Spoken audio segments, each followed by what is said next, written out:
Muy buenas tardes, tengan todos una cordial bienvenida a esta tarde llena de conocimiento en nuestro programa de webinarios. Es un verdadero privilegio dar la bienvenida a la licenciada Gabriela Leal Escobar, quien nos acompañará con una exposición desde México titulada Abordaje nutricional en el paciente con enfermedad renal crónica. Tema por demás interesante, muy vigente siempre en nuestro país. El abordaje nutricional de los pacientes con enfermedad renal crónica es crucial para controlar la progresión de la enfermedad y para mejorar también la calidad de vida de las personas. Se enfoca en realidad en la regulación de los nutrientes clave y de su ingesta equilibrada. La licenciada Leal Escobar es egresada de la licenciatura en Nutrición y Ciencia de los Alimentos por la Universidad Iberoamericana Campus León.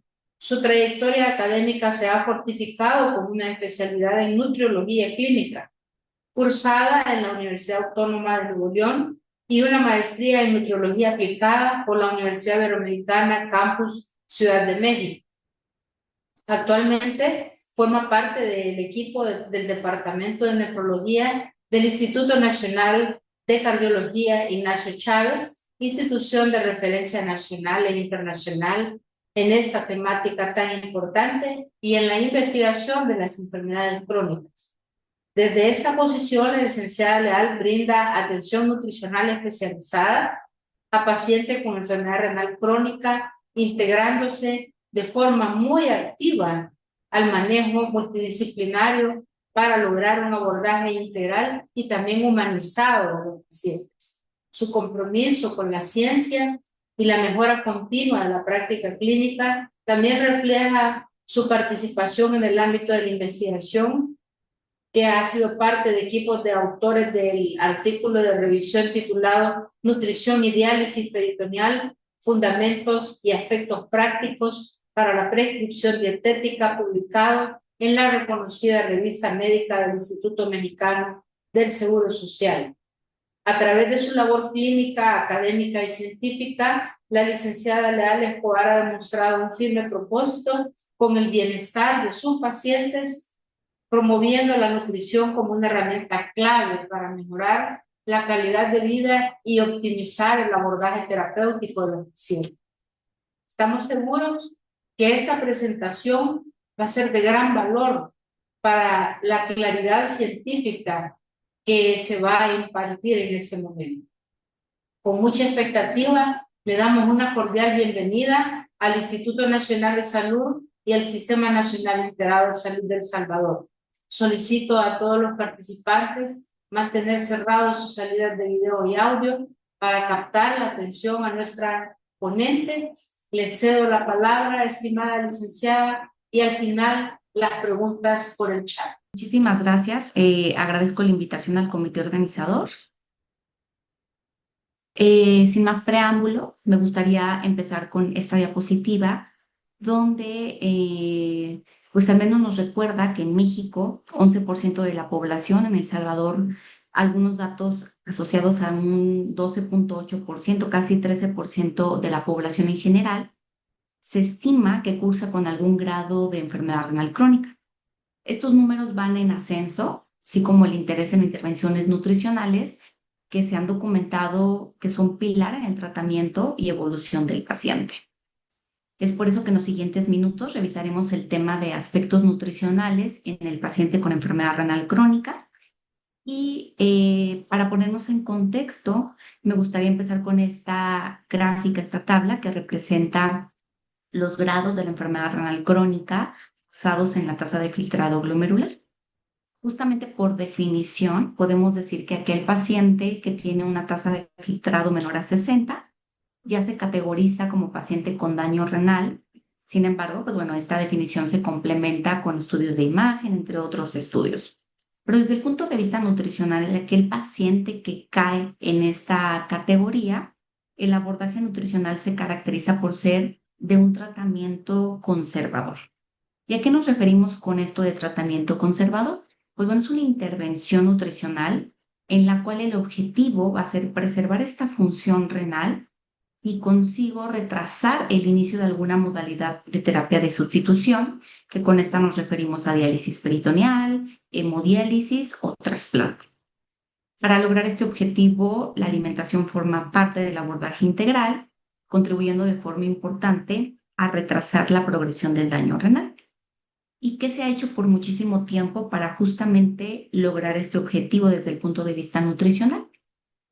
De forma muy general, todos estamos muy sensibles a esta palabra, ¿no? Dieta para nefrópata, recomendaciones muy generales de no coma nada de carne, obviamente nada de potasio ni fósforo y por supuesto nada de sal. Estas recomendaciones se pueden traducir, ¿no?, a esta imagen que estamos viendo, donde únicamente la fuente de proteína puede ser pollo, algunas fuentes de frutas o de verduras, pero siempre cocidas, que finalmente, pues bueno, en esta imagen creo que se logran ver un tanto cuanto apetitosas a lo que realmente el paciente recibe. Esto, pues bueno, al ser poco apetitoso, poco atractivo, contribuye aún más a la anorexia del paciente que ya tiene una anorexia previa asociado a la uremia. Esto suma a la deuda calórica. Dicho en otras palabras, se refiere a que el paciente no cubre las calorías que necesita. Esto va a impactar en una pérdida de vida y no solo del paciente, sino del cuidador primario.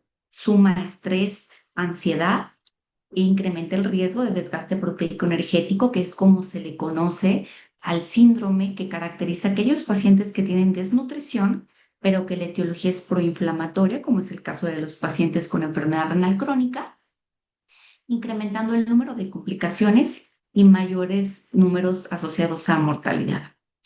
Justamente estas intervenciones y estas recomendaciones no han servido de mucho, por lo tanto, sabemos que necesitamos un actuar completamente distinto. ¿Y a qué nos referimos con esto? Pues dejar de mencionar una famosa dieta para nefrópata y lo que necesitamos es dirigir un abordaje específico para cada paciente con las condiciones y comorbilidades que cada uno tiene para contribuir a asegurar la ingesta de nutrientes, para desarrollar estrategias que sean sostenibles, viables y apetecibles para el paciente, minimizar el número de complicaciones y, por lo tanto, disminuir las cifras de desgaste y de mortalidad.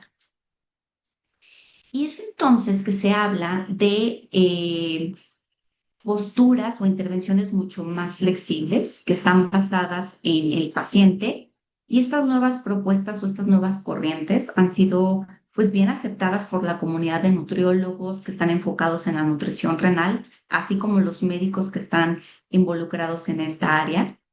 Sin embargo, los retos han sido lentos, han sido muchos y los cambios han sido inconsistentes, por lo cual hoy en día todavía esto genera un tanto cuanto de confusión en los pacientes. Tal vez algunos de ustedes estén familiarizados con los semáforos de alimentos permitidos, prohibidos, basados en una colorimetría, y el paciente puede consumir, más o menos consumir, y evitar al 100% muchos de estos alimentos. Para justamente evitar este tipo de recomendaciones que al final sabemos que no le van a no le confieren un beneficio al paciente, pues se necesitan esfuerzos para trabajar en equipo y contribuir con resultados basados en evidencia. Es a esto que le llamamos un tratamiento conservador, pero basado en un nuevo enfoque. Y este nuevo enfoque lo voy a dirigir específicamente a 3 nutrientes: proteínas, potasio y fósforo. Por mucho, las proteínas es el nutrimento más estudiado, ya que los síntomas y signos asociados a la enfermedad renal crónica en gran parte se le atribuyen a la acumulación de urea y toxinas que justamente vienen del metabolismo de proteínas y aminoácidos.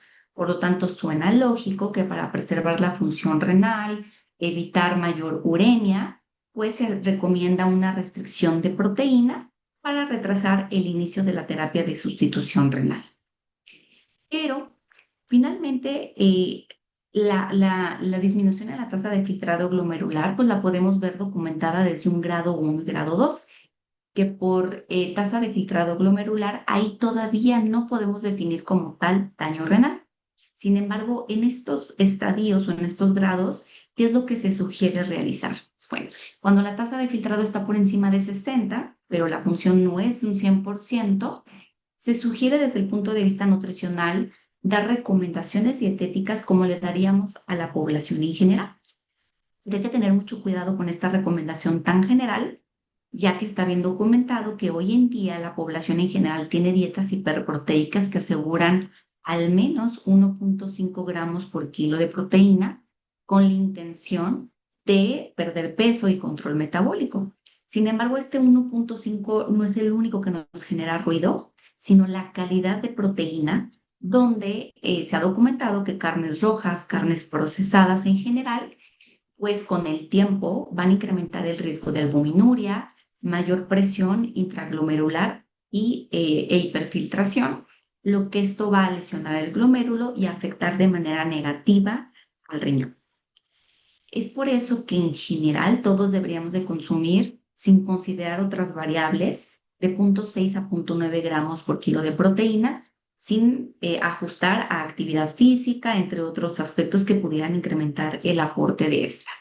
Sin embargo, no nada más es enfocarnos y ajustar la cantidad de proteína, sino cuidar las otras calorías no proteicas y que estas calorías no proteicas vayan acompañadas de una recomendación baja en sodio, evitar azúcar añadida, carnes procesadas y siempre promover el consumo de fuentes vegetales como frutas, verduras, legumbres y cereales integrales. Y esto al final se traduce en patrones de alimentación saludables, como puede ser la dieta DASH, la dieta mediterránea, entre otros.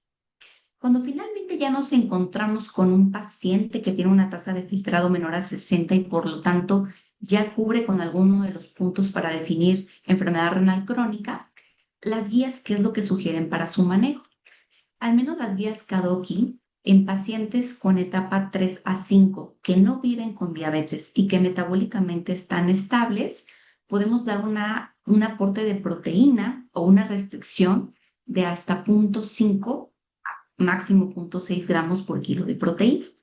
O inclusive podemos dar una dieta muy baja en proteína, donde aseguramos 0.28 a 0.43 gramos por kilo de proteína, siempre acompañada de una suplementación de alfa-cetoanatos. Si el paciente vive con diabetes pero se encuentra en estas mismas etapas, la sugerencia es dar de 0.6 a 0.8 gramos por kilo de proteína. La Sociedad Internacional de Nutrición Renal y Metabolismo pareciera que no está tan de acuerdo con esta recomendación y nos sugiere tomar en cuenta un objetivo mucho más simplificado. Independientemente de la etiología, es decir, si el paciente vive o no con diabetes, la recomendación es asegurar de 0.6 a 0.8 gramos por kilo de proteína, ya que objetivos más bajos, como de 0.28, 0.43, es difícil apegarte a esta recomendación, ¿no? Y en aquellos estudios donde se sugiere la implementación de esta intervención, se ha documentado que los pacientes no llegan a esta restricción y que al menos se quedan en 0.6 gramos por kilo de proteína. Y al final los estudios concluyen que una restricción, con que lleguemos a 0.8 gramos por kilo de proteína, pudiera ser suficiente, o cualquier reducción al consumo habitual, basado en el comentario de las diapositivas previas, donde un paciente en general lo podemos encontrar con un consumo promedio de 1.5 gramos por kilo de proteína. De inicio, con que él disminuya la cantidad a lo que habitualmente está consumiendo, ya le resultaría en un beneficio. Esto ayudaría a disminuir la progresión y por lo tanto impactar en la mortalidad de manera positiva. Y es importante evitar restricciones excesivas e innecesarias, priorizando la calidad de vida de los pacientes, ya que al final, pues nosotros con estas restricciones excesivas, lo único que podemos favorecer es una pérdida de peso indeseable, poniendo al paciente en mayor riesgo de desgaste, y al final no vamos a evitar que inicie la terapia de sustitución renal y va a iniciar una terapia con desnutrición y mayor riesgo de infección. Y mucho de lo que se ha criticado intervenciones muy estrictas es que al final esta mejoría aparente de creatinina no va a ser reflejo de que el riñón mejoró, sino que perdió masa muscular. Entonces es importante evaluar cuál va a ser nuestro abordaje en los pacientes. Y otro punto importante es la cantidad, pero la calidad. Y mucho se habla de esta calidad de proteína animal versus vegetal, donde se ha documentado, cada vez hay más estudios que documentan los beneficios que confiere asegurar proteína de origen vegetal en los pacientes con condiciones renales. Proteína vegetal me refiero a frijoles, habas, lentejas, leguminosas en general. ¿Y por qué resultaría en una muy buena opción asegurar este tipo de proteínas? Primero, por la cantidad de fibra que contienen. Esta cantidad de fibra, el tipo de proteína o aminoácidos que contiene, pues ayudan o reducen la proteinuria en los pacientes. La cantidad de fósforo que contienen por las características se absorbe menos, tiene una menor carga ácida en comparación con los alimentos de origen animal. Y esto se englobó, se recomendó en un patrón de alimentación diseñado para pacientes con daño renal con predominio justamente de fuentes vegetales. El nombre de esta dieta es la dieta Plado, propuesta por el doctor Cam Kalantar, que justamente propone que este patrón de alimentación cubra con estas características. Dar un aporte de proteína de 0.6 a 0.8, más del 50% de las proteínas que aseguremos al paciente provengan justamente de fuentes vegetales, asegurar al menos 25 gramos de fibra, bajas en sodio y una muy buena cantidad de calorías, aproximadamente de 30 a 35 calorías. Y aquí lo que se discute es si el hecho que se haga una restricción en proteína y que demos una proteína vegetal en una mayor proporción pudiera incrementar el riesgo de desgaste y sobre todo que el paciente pierda la masa muscular. Y analizando este punto, que realmente pues es importante que el paciente no lo pierda, existen muchas dudas en cuanto a la restricción y la pérdida de masa muscular, ya que finalmente pues el músculo se adapta a nutrientes, a hormonas, al ejercicio, y diferentes estudios han demostrado que si existe pérdida de masa muscular, sí en parte va a estar asociado a la restricción proteica probablemente, pero se ha asociado más a la presencia de complicaciones propias del daño renal, como es la acidosis metabólica, que esta va a activar vías catabólicas, otros factores como la propia uremia, que esto va a activar mayor inflamación, y a su vez esta activará vías catabólicas, la inflamación como los mencionaba, la anemia que repercute en que el paciente no pueda realizar actividad física y la inactividad física, pero a veces de manera innecesaria, ¿no? Son pacientes que son cuidados de más y que no se les sugiere que realicen alguna actividad física. Y hay otros aspectos de los cuales no nos podemos olvidar. El sodio. La acumulación excesiva a la ingesta, una ingesta excesiva de sodio va a desencadenar mecanismos de homeostasis donde justamente el músculo va a actuar como reservorio de este exceso de sodio y este sodio va a favorecer cambios patológicos en la musculatura del paciente con daño renal. Por lo tanto, aquí es importante cuidar la calidad de proteína, la cantidad de sal, la cantidad acorde a la tasa de filtrado glomerular, pero sobre todo mantener un estímulo que sería la actividad física. Esto resulta difícil porque tendría que ser un experto el que dé esta recomendación y sobre todo la progresión. Es por eso que el grupo de ejercicio, GREX, es quien se encarga hoy en día de promover protocolos que nos ayuden a orientar a los pacientes a que realicen actividad física, sobre todo de manera segura. Sin embargo, esto no es todo. Hay que corregir aquellos factores que suman o complican el panorama y uno de los más importantes es la presencia de acidosis metabólica. Y esta acidosis metabólica sabemos que se corrige en gran parte con un tratamiento médico, pero también desde el punto de vista nutricional podemos contribuir a mejorar esta condición clínica y es reduciendo la carga ácida en la dieta. Y bien se sabe que alimentos ultraprocesados y sobre todo carnes rojas ultraprocesadas se asocian a proveer de mayor carga ácida en la dieta. Finalmente, esta mayor producción de carga ácida va a contribuir a mayor inflamación, mayor estrés oxidativo y esta acidosis va a contribuir a alterar el hueso, resistencia a la insulina y mayor riesgo de sarcopenia. Por lo tanto, lo que tenemos que hacer es que esta carga ácida reduzca o no la aportemos de manera excesiva. ¿Y cómo lo pudiéramos hacer? Justamente siendo precursores de álcalis. y precursores de álcali son las fuentes vegetales, que incluyen no nada más las frutas y las verduras, sino leguminosas.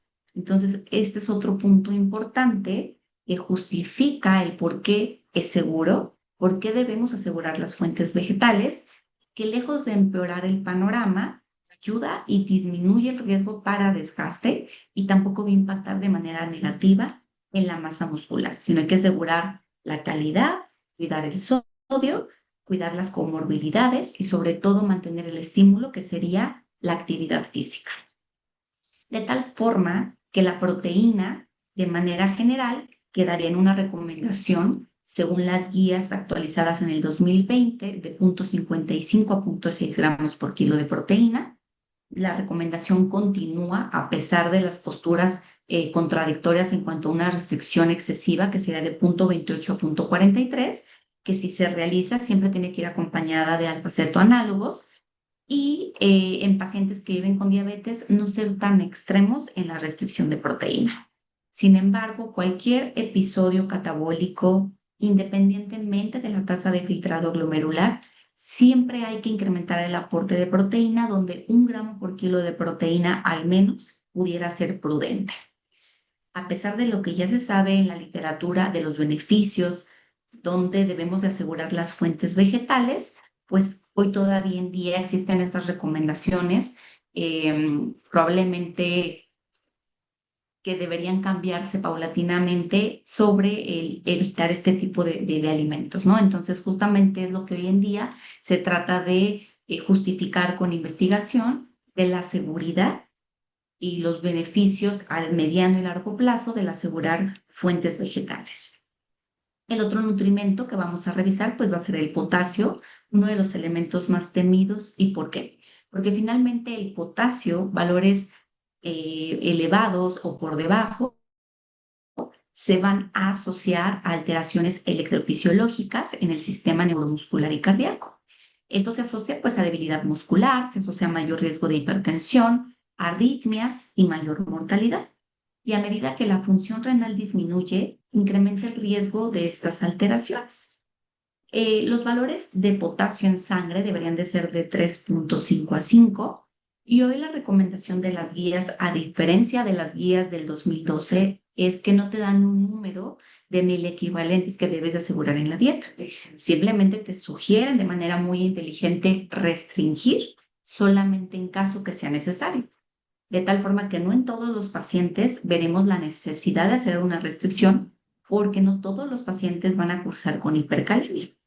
Y sobre todo recordar que al menos del 50% de las hipercalemias en estos pacientes se asocian o se le contribuyen a la alimentación. Hay otras etiologías no nutricionales que tenemos que descartar antes de restringir alimentos de manera innecesaria. ¿Cuáles serían? Pues ayunos prolongados, la presencia de acidosis, catabolismo, medicamentos, la presencia de estreñimiento, descontrol glucémico, entre otros aspectos. De tal forma que el checklist sería primero resolver factores no nutricionales, ya que se resolvieron, indagar si pudieran estar asociados a la alimentación. Sin embargo, esta restricción de potasio ha sido cuestionada, dificultando este cambio de paradigma y limitando esta posibilidad de liberar el aporte de fuentes vegetales, ya que es de conocimiento para todos que justamente muchos de los alimentos que se restringen en estos pacientes son muchas frutas, muchas verduras, justamente por el contenido de potasio que tienen. Y al enfrentar estas posturas, pues al final el más confundido es el paciente. Y al final, pues conocimiento es poder. ¿Cómo podríamos justificar que estos alimentos son completamente seguros? Y una cosa es que un alimento incremente el potasio en sangre y otra cosa es que hagan hipercalemia.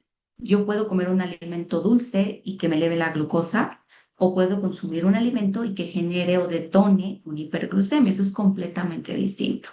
Entonces hay que tomar en cuenta o partir de la idea de que la respuesta va a depender de las características del alimento y aquí nos vamos a enfocar en 2 puntos. Uno, la cantidad de fibra. Y si vamos a hacer alguna restricción en algún alimento, hay que tratar de evitar restringir aquellos que son ricos en fibra. Y esto nos lleva a evitar la restricción de frutas y de verduras, ya que justamente la concentración de fósforo que contienen en su totalidad no se va a absorber el 100%, ya que gran parte de esta se elimina vía fecal. De hecho, parte del tratamiento que se ha sugerido en algunos pacientes es el uso de laxantes en aquellos pacientes que tienen tránsito intestinal lento, dicho en otras palabras, estreñimiento. La desventaja de usar laxantes, pues es el riesgo de deshidratación y mayor hipercalemia. Es por eso que lo que se sugiere más bien es promover un patrón de alimentación que aporte fibra, que promueva un patrón de evacuación adecuado sin que incremente el riesgo de deshidratación y por lo tanto quedarnos con la idea de alimentos que tengan potasio, pero que vayan acompañados de fibra, van a resultar seguros. Otro punto importante, pues justamente es la cantidad de hidratos de carbono que contienen estos alimentos. Y es bien sabido que a mayor cantidad de hidratos de carbono puede haber un mejor control de potasio, ya que la cantidad de azúcares va a estimular la insulina, lo cual va a promover una mejor captación intracelular y a consecuencia un mejor control sérico. Aquí les pongo la imagen de un paper donde justamente nos pone los pasos de cómo se debe de manejar la hipercalemia. El primer punto es identificar causas no nutricionales como las que mencionamos en la diapositiva previa. Punto número 2, ya resuelto el punto número 1. Ok, vamos a enfocarnos en los alimentos, pero en aquellos que tienen bajo valor nutricional y puntualmente pudieran ser alimentos o frituras, jugos y chocolate. Y por último, si es necesario restringir alimentos que se conocen como saludables, pues el punto no sería eliminarlos al 100%. Podemos trabajar con porciones, podemos utilizar técnicas culinarias que reducen el contenido de potasio y que se vuelven un alimento completamente seguro. De tal forma que el resumen sería de las estrategias nutricionales: evitar los alimentos con bajo valor nutricional que resultan en todos los ultraprocesados, utilizar técnicas culinarias para disminuir la cantidad cuando sea necesario, no en todos los pacientes ni como primer paso, trabajar con porciones, asegurar la fibra y sobre todo ayudarle al paciente a identificar fuentes ocultas de potasio. Y estas fuentes ocultas de potasio las podemos encontrar justamente de esta forma, en forma de conservadores, estabilizadores, potencializadores de sabor, en pocas palabras, en todos los alimentos ultraprocesados. De tal forma que el primer paso es desaconsejar el consumo de alimentos industrializados y ultraprocesados antes de tratar de restringir las fuentes vegetales que al paciente le confiere muchísimos otros beneficios. De tal forma que en este intento de controlar los niveles de potasio en estos pacientes, pues lo que necesitamos es evitar restricciones innecesarias, todos ir dirigidos en el nuevo enfoque para evitar contradicciones y que el paciente pues no sepa qué realizar, ¿sí? Y no es distinta la situación para el fósforo. El fósforo, pues bueno, las guías previas nos sugerían asegurar de 800 a 1000 miligramos al día. Hoy la postura es la misma que para el potasio, restringir solamente en caso que existen alteraciones en sangre y los valores en meta son de 3.5 a 5. Algunos sugieren que 4.5 sería lo ideal. Y aquí también hay que evaluar la fuente del fósforo. Si bien los alimentos lo van a aportar, pero no de la misma calidad. Las fuentes inorgánicas, que son las que realmente tendríamos que evitar en su totalidad, independientemente del valor en sangre en los pacientes, está bien en forma de aditivos alimentarios, es decir, en forma de conservadores, y estas se absorben casi en un 100%. No están reportadas en todas las etiquetas, pero las podemos ver con la inicial de E, como las pongo ahí en la imagen, o con la palabra de fos. Y las fuentes orgánicas, que son las que no tendríamos que restringir y que erróneamente son las primeras que se restringen en muchos pacientes, podemos encontrar fuentes orgánicas de origen animal y de origen vegetal. Las de origen animal, además de que nutren, su porcentaje de absorción oscila de un 40 a un 60%, Y las fuentes vegetales, por ir acompañada de fitato, el porcentaje de absorción todavía es menor, puede disminuir de un 10 a un 30%. Y este nuevo paradigma enfocado específicamente en el fósforo, ¿qué cambios ha cursado? Pues bueno, tradicionalmente, como les comentaba, se centraba en asegurar ciertos miligramos de fósforo que oscilaban de 800 a 1000 miligramos al día. Y de este fósforo que tú le ibas a dar al paciente, te sugerían que, al contrario, más del 50% lo destinaras a fuentes animales, tratando de evitar alimentos como granos integrales, oleaginosas y leguminosas. Las estrategias más recientes lo que indican o lo que sugieren es, primero, antes de enfocarte en un número, enfócate en la calidad del fósforo que le vas a dar al paciente, tratar de buscar aquel fósforo que se absorba en menor proporción. Y estas estrategias nos llevan justamente a contradecirnos. Hay que priorizar en vez de las fuentes animales, priorizar las fuentes vegetales, sin eliminar las animales, obviamente, pero sí priorizar esta fuente vegetal. ¿Sí? Entonces, esto nos lleva a mantener esta postura de limitar aquellos alimentos ultraprocesados que sabemos que van a aportar fósforo inorgánico y que se va a absorber en gran proporción. De tal forma que tratar la hiperfosfatemia ha pasado de centrarnos en unos miligramos a tratar de controlar más bien la calidad. Y esto se contradice con estos semáforos que al final pues nada más terminan por confundir al paciente. Este cambio que lleva poco en comparación con las recomendaciones tradicionales, nuevamente termina por confundir al paciente, por lo que es necesario promover un mensaje claro sobre el manejo del fósforo. Y si al final tratamos de resumir toda esta idea, ¿en qué vamos a caer? Pues justamente en promover patrones de alimentación saludable. Pero ¿cuáles son esos patrones de alimentación saludable en estos pacientes? Se hablan muchos patrones. Uno de ellos es la dieta Plado, como mencionábamos, que debemos de asegurar de 0,6 a 0,8 gramos por kilo de proteína, promover al menos 50% de fuentes vegetales, con una muy buena cantidad de calorías de 30 a 35. La dieta Plafón se está estudiando justamente en pacientes que viven con diabetes y que justamente promueve las mismas características de una dieta Plado. Una dieta semi-vegetariana o vegetariana tal cual, pues todavía la contradicción o la dificultad es de entender pues qué tan vegetariana es o qué tan restrictiva es, pero al final es promover el consumo de fuentes vegetales y finalmente las guías, lo que hoy en día te dicen, pues la dieta mediterránea, ¿no? Que promueve el consumo de fuentes vegetales, carnes magras, lácteos, evitar azúcares añadidos, utilizar aceite de oliva, entre otras recomendaciones. Sin embargo, esta dieta mediterránea y otros patrones de alimentación como la dieta DASH, etcétera, no siempre se pueden aplicar o adaptar en su totalidad en personas latinas. Es por eso que hoy en día se habla mucho de la dieta de la milpa, que es analizar en estas poblaciones latinoamericanas qué cultivan, qué tienen de acceso y por lo tanto ajustar la dieta. Esta dieta de la milpa pues se caracteriza, entre otros alimentos, por incluir maíz, frijol, chiles, verduras y frutas que comúnmente sean cultivadas en la región mesoamericana y justamente no es tan distinta. O sea, se parece o tiene muchas características con la dieta mediterránea y la dieta DASH, pero la gran diferencia es que es viable en las regiones de Mesoamérica. ¿Y qué características tiene esta dieta de la milpa? Pues bueno, al promover estas fuentes vegetales, promueve el consumo de un fósforo orgánico, justamente también promueve el consumo de alimentos que tengan más bien una carga alcalina más que una dieta ácida.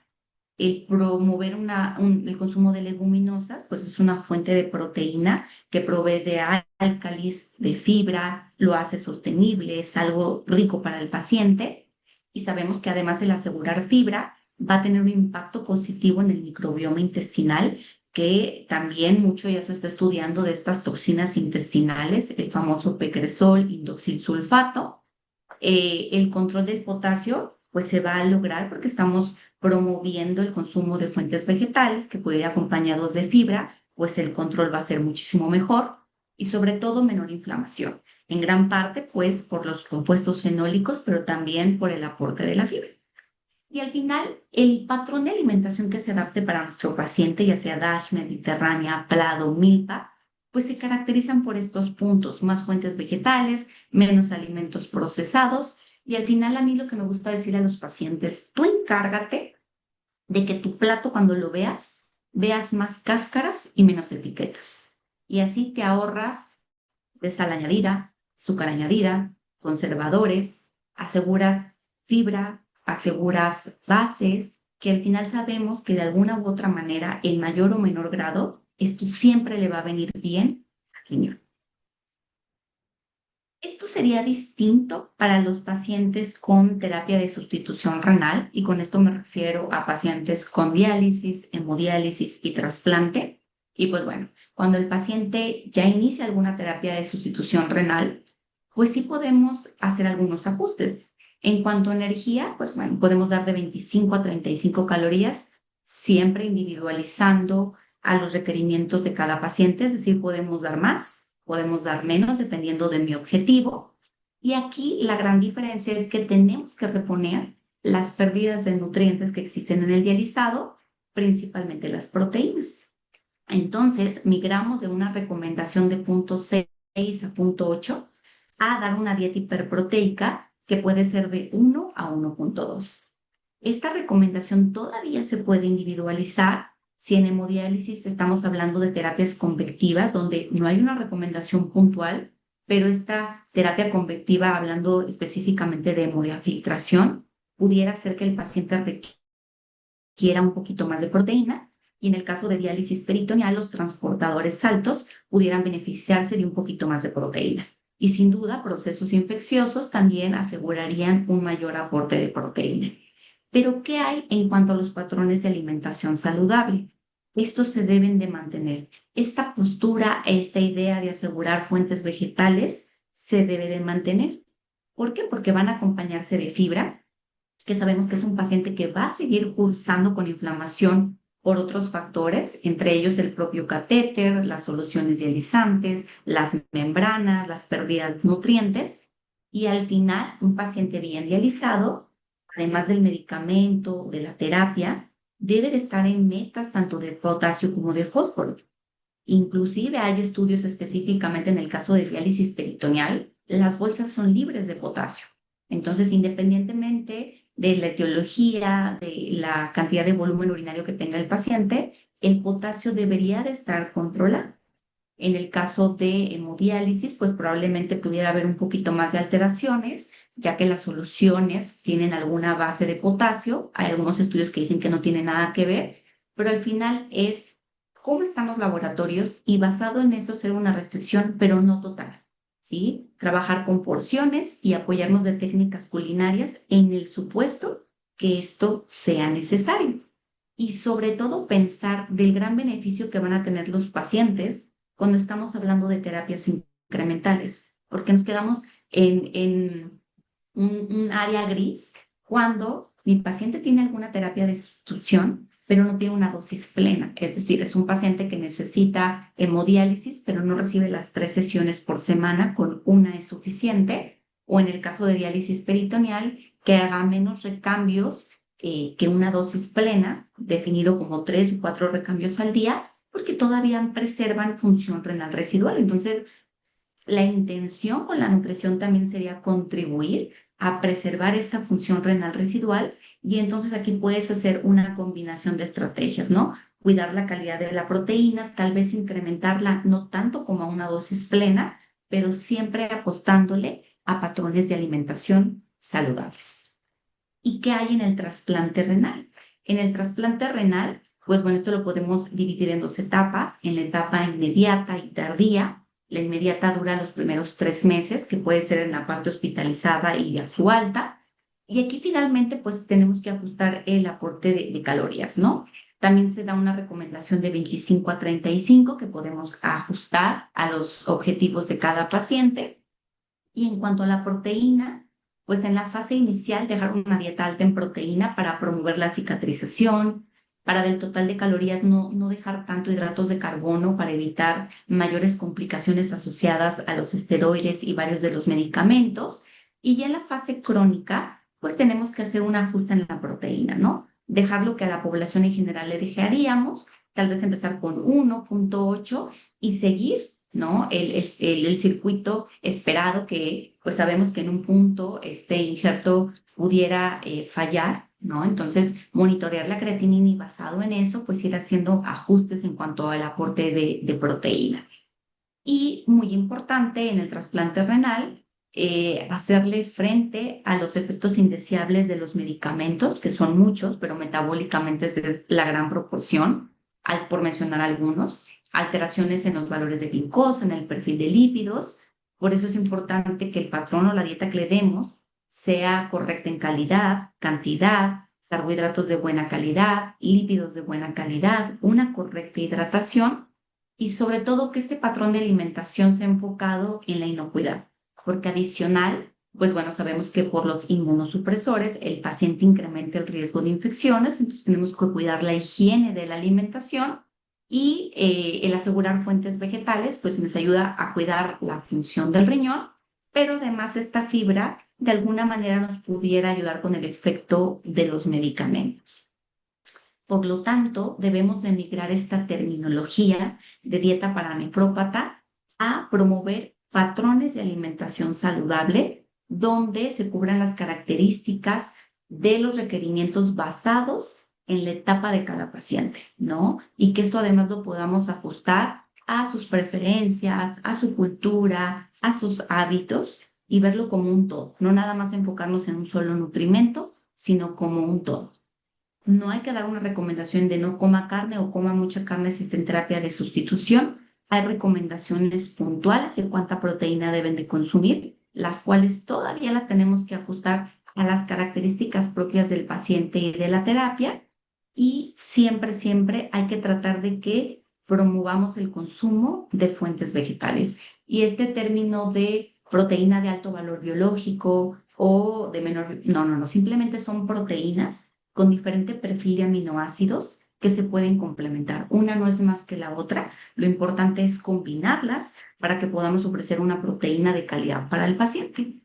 Y mucho menos seguir con esta recomendación de nada de potasio y nada de fósforo, sobre todo enfocada en los alimentos.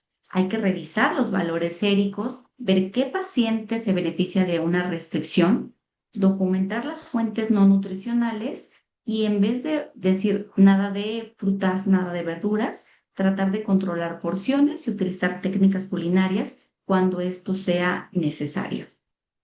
Nada de sal, no, es restringir la sal, pero al yo restringir alimentos ultraprocesados, ya estoy limitando el aporte de sodio y sobre todo tratar de contribuir a que el paciente tenga un mensaje de estilo de vida saludable y asegurar siempre fibra en su alimentación, de tal forma que es un trabajo en el que se está luchando de tratar de evitar que el paciente siga con estas ideas erróneas, que lleve un patrón de alimentación sostenible, saludable, donde aseguremos pues lo que está a su alcance, que contenga fibra y pues bueno, esto se traduce en esta frase que les mencionaba en la diapositiva previa, más cáscaras, menos etiquetas, que para mí este sería el nuevo paradigma de la nutrición renal.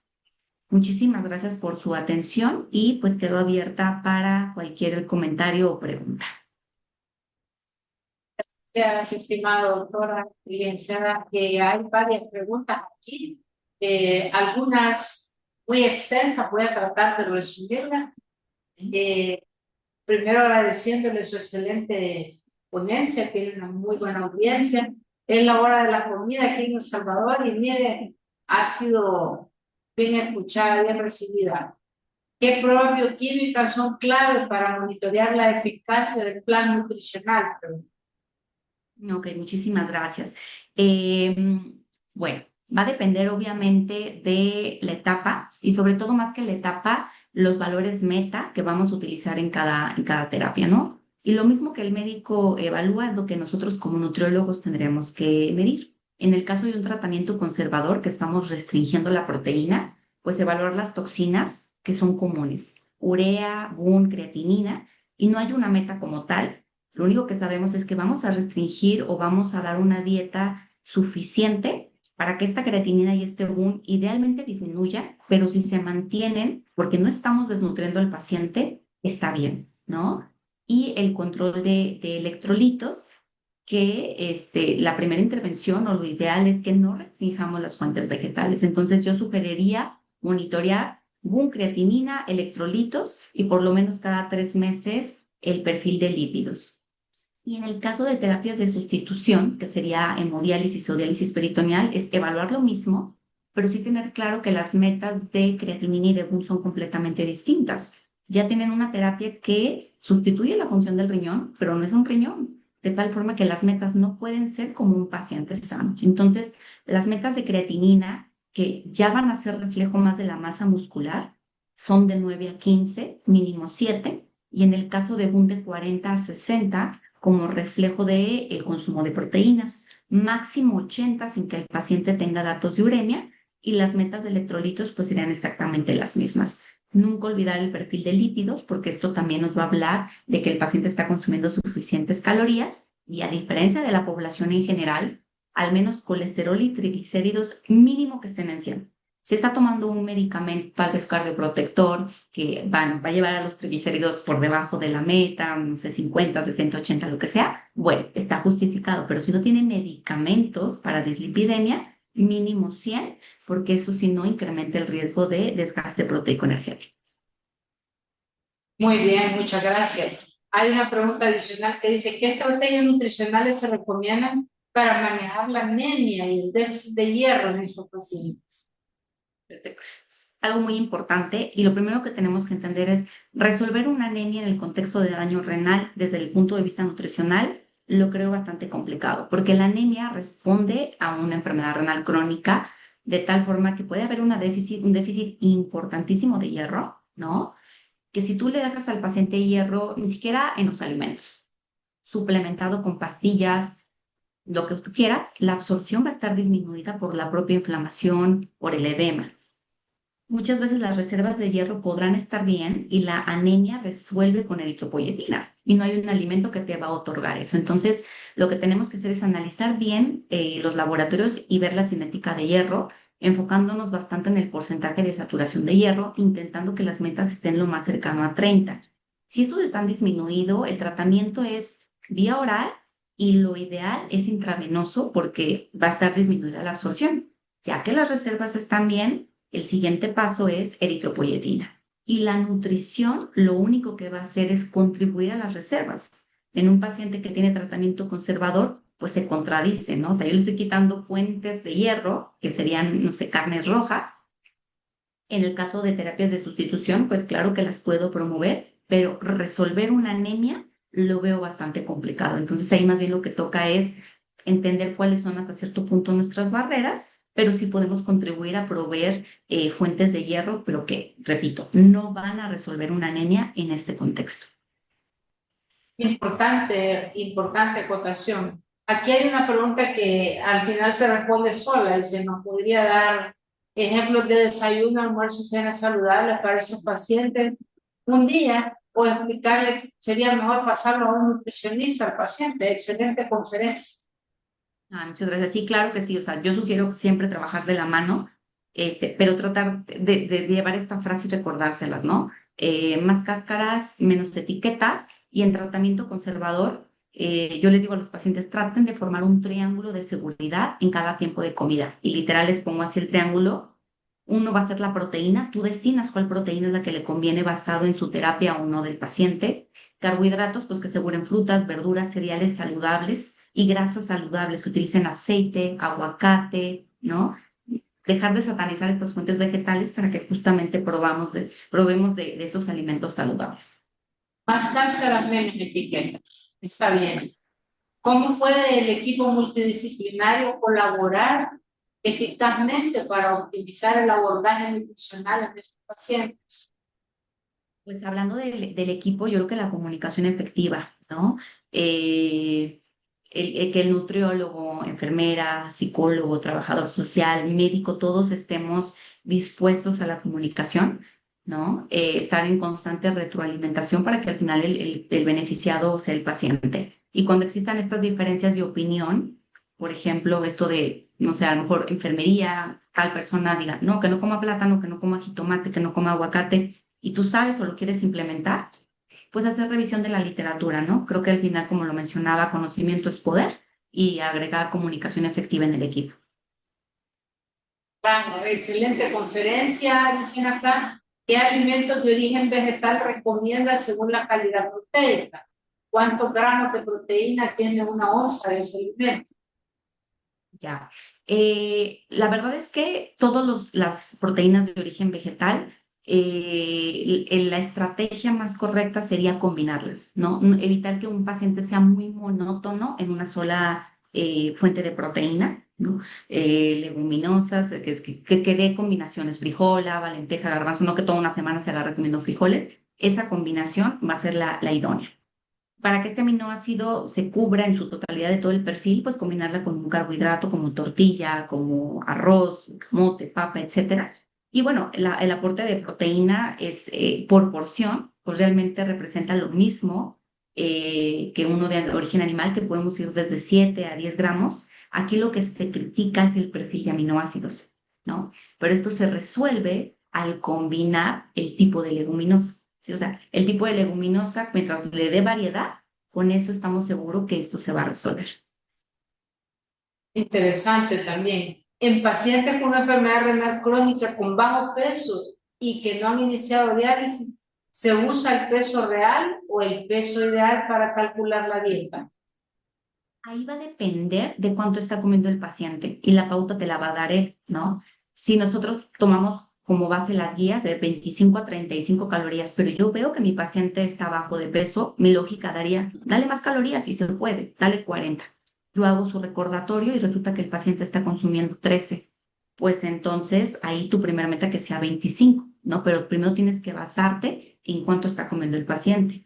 Ahora bien, es importante recordar que el desgaste ya debería de ser criterio para iniciar terapia de sustitución, porque hay pacientes que van con el nutriólogo y dicen, vengo a que me ajusten la dieta y ¿qué comes? Nada, ¿qué te ajusto? Ya esa uremia está haciendo lo propio, es inicio de diálisis. Muchas gracias, licenciada. Hay más preguntas. ¿Cuáles serían los gramos de proteínas recomendadas en una paciente embarazada con enfermedad renal crónica con hemodiálisis? Ya, pues bueno, ahí en paciente en hemodiálisis y en embarazo se tendría que ser al menos 1.2, ¿no? Más, dependiendo del gramaje que se tiene que agregar, dependiendo del trimestre. En una paciente en hemodiálisis, muy probablemente se le ofrezca más de 3 veces por semana, tal vez 4. Entonces ahí tratar de mantener el aporte de proteína todos los días, ¿sí? Y mantener eso me daría más o menos como un 1.4, 1.5. Y si queremos estar seguros de esta intervención, hay que monitorear el boom. Este siempre nos va a reflejar un tanto cuanto, sí, la diálisis, pero también que la proteína esté en un nivel seguro, que a lo mejor esta cantidad de proteína no nos excedimos tanto y a lo mejor el boom ya se nos fue a 100. Es momento de reajustar. Por eso, ante cualquier intervención, el monitoreo es clave. Buenas tardes, excelente conferencia. Dicen una pregunta. Un paciente hipertenso que lleva una dieta DASH y desarrolla enfermedad renal, pasa inmediatamente a otra dieta, ya que DASH se consume mucho grano y derivados lácteos bajos en grasa. Depender de la etapa, ¿no? Pero no, o sea, no te podemos seguir ese perfil de una dieta DAR y a lo mejor si el paciente ama los lácteos, bueno, mantenerlos, pero incluirlos dentro del cálculo, ¿no? O sea, este punto 6, punto 8 que decidamos darle al paciente, que ahí incluya toda la proteína que el paciente quiere y sobre todo cuidar la cantidad, pero no tenemos que quitársela. Al final, pues también tiene que ser lo más agradable posible y digo, estamos hablando de lácteos, no es como que el paciente te esté negociando un refresco, entonces claro que lo podemos hacer. Eso es importante tenerlo claro, ¿verdad? Que no se trata de quitarle a la gente todo lo que le da sentido a su vida, ¿verdad? Que a veces la gente quiere algo que le gusta y hay que solo restringirlo, no eliminarlo, ¿no? Exactamente. Hay una pregunta aquí que dice, ¿qué opina de la utilización del psyllium husk, que es una fibra vegetal para el tratamiento del estreñimiento? No sé el nombre comercial, dice, que no, pero Ujú.